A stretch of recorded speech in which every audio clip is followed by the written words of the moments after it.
there are different levels of consciousness. There's the creator, and then there's obviously the creator source, God, and then there's oversoul, where all the souls come from. Then from the oversoul, there is individual souls.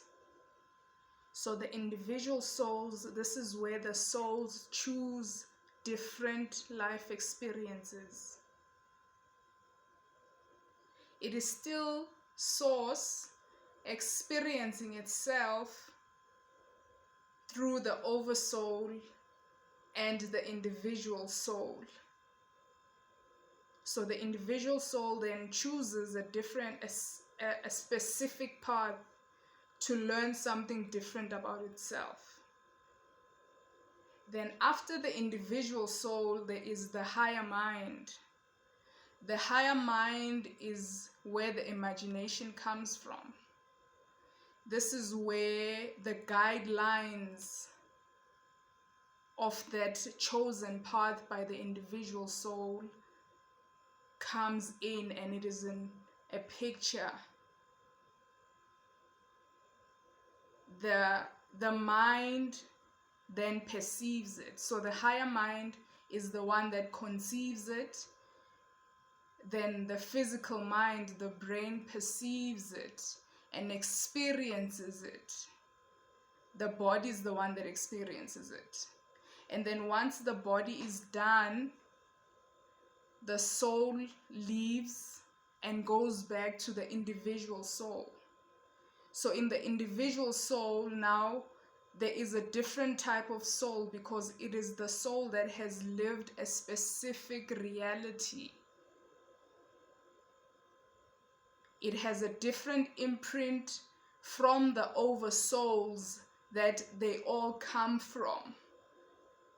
And it is also sending in information to source, because source is experiencing itself through these different souls.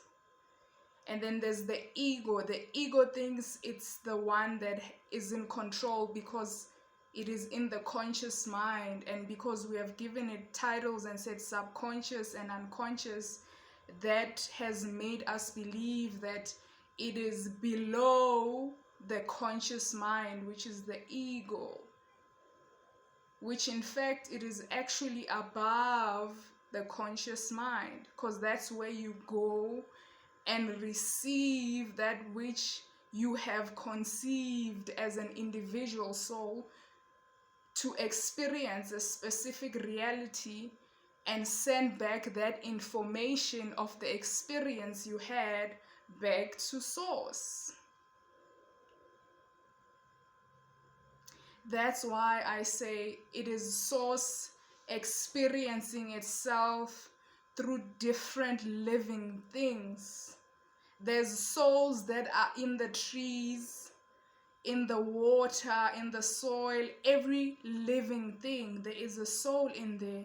That's what connects us, the soul, then the individual, different souls in different living things.